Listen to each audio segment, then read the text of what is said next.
Sound the alarms. Georgia has a commitment, and it's a big one. I'm Jake Rowe. He's Jake Roos. We're from DawgsHQ, and Georgia has landed. What is it, Roos? What number commitment in the class is this? Oh, this is, I want to say, goodness, you caught me off guard. I was looking at rankings here. Off guard. This is commit number 10 for the class. Double digits. Georgia's landed Zaden Walker. We'll get to it. Zaden Walker, Schley County linebacker. Roos, I'm going to go ahead and tell you this. I spoke with somebody that I trust around the program about 6 months ago, I think it was, and I was talking about Zaden Walker. We were having a discussion about him. He told me that Zaden Walker had one of the best inside linebacker or linebacker period workouts at Georgia a couple of years ago that Kirby Smart had ever seen. And since then, he has been a massive target for the Bulldogs. I would say, I don't want to say number one target because I'm not in that room, but I can guess that he was probably their number one target at inside linebacker in this class. It's felt like that for a long, long time at this point, Jake. I think that Zaden Walker is a guy that they zeroed in on early and have really pushed for throughout this cycle. Great frame for the inside linebacker position. Glenn Schumann has made a huge fan of this guy. And one of the things that I think is really cool about Zaden Walker is that you know that he's a guy who understands what this stuff takes because he comes from a family of guys in D1 athletics.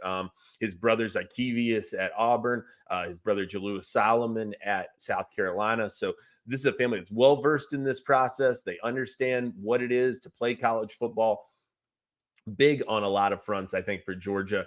And goodness gracious, how many times are we going to say this, man? Kudos to Glenn Schumann. Good Lord, the guy just cannot. He just doesn't miss, man. I mean, you come off of that linebacker cycle last year and come in and bring in a guy like this, man. It's unbelievable. You're muted. I didn't even have the linebacker class from last year in my mind whenever we started talking about this commitment. But I mean, they went and got 2 5-stars last year. They got Chris Cole and landed Justin Williams.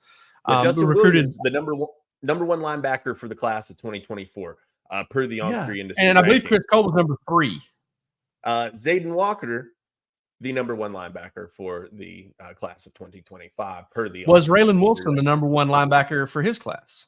He was, I believe, if I'm not mistaken. I think he was. Oh, Georgia's got a little bit of a run going here. I mean, Raylan Wilson, C.J. Allen, Troy Bowles in 2023, Justin Williams, Chris Cole, Chris Jones in the 2024 class, and 2024 class, and then obviously you're getting it started with Zayden Walker here. There's Ty Jackson still left on the board. I tell you one of the things. And got Jaden Perlotti committed as well. I don't expect that to stick. Things can change, but he's on the list for now. Things can change quickly, but that one seems like it's been kind of up in the air a little bit. And we'll see if Georgia, really does kind of throw the hammer down and make sure they land him or not. But I tell you, one of the things I love about Zaden Walker is he brings some Jalen Walker to the table in terms of, there was one point where Zaden Walker was actually classified as an edge prospect. Yes, and now he's more moved to inside linebacker right around that 6'2" range. So he's not necessarily ideal frame to play on the edge, but I love the versatility. And it just seems like Georgia just keeps going out and getting these guys that can play off-ball linebacker, read and react, chase plays from sideline to sideline. Oh, and hey, if we want to kind of pinch things down and if we want to kind of, give you a different look, we can walk this guy up and play him on the end of the line of scrimmage too.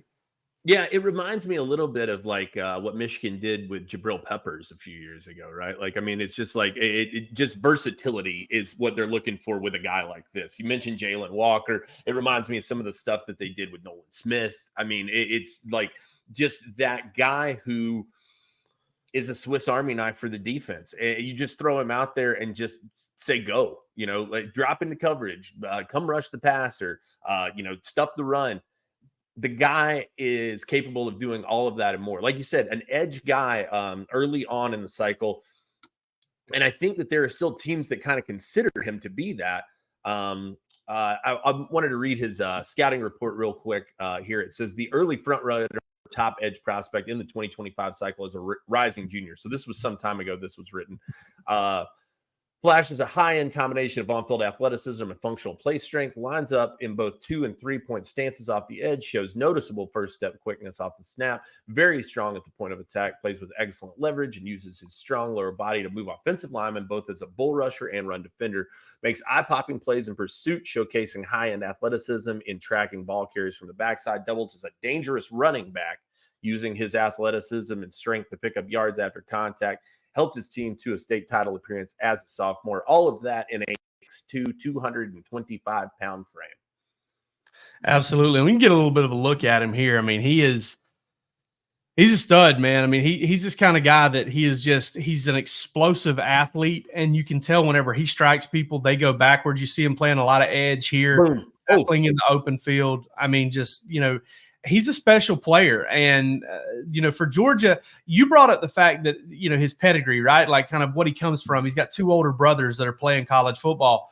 What a job by Georgia to recruit against those schools to land this kid, because, I mean, having a brother right there, I mean, that's massive, man. That is often really, really tough to overcome. And for Georgia to be able to fight off those schools, South Carolina made a really good push here at one point. Yeah, but it looks like Georgia has Miami was heavy in this thing. Miami was a big player in this. You heard some Florida State buzz really early on in this thing. So, but Georgia has consistently been in the mix here and really consistently been considered a front runner. And you wondered if that would hold, like you said, because of those reasons. You've got brothers who played other places, and this is a kid, man, that, God, Georgia, I mean, they love what they get in this pickup, and they should, because he is a freaky athlete. And I know, listen, Sly County is going to need his mom to have some more kids real quick, because they've been living off of this family for a minute down there. Yeah, SEC ball has been getting really good guys out of this group, but just a big time commitment there. And like I said, it really looked like South Carolina had made a move there at one point and had Georgia in some trouble, maybe, or had Georgia fighting hard to land him. And then, bam, Georgia gets him on campus for the scavenger hunt weekend. They get him on campus. He comes and works out with an offer, could commit anytime he wants to, comes in, works out, and then they get him on campus for an official visit. And here we go. First big staple of the summer of this month of June, Georgia getting a 5-star prospect here in Zaden Walker. It just doesn't get much better than that. All right, folks, we appreciate it, and tune in. There's probably going to be more of these coming this summer.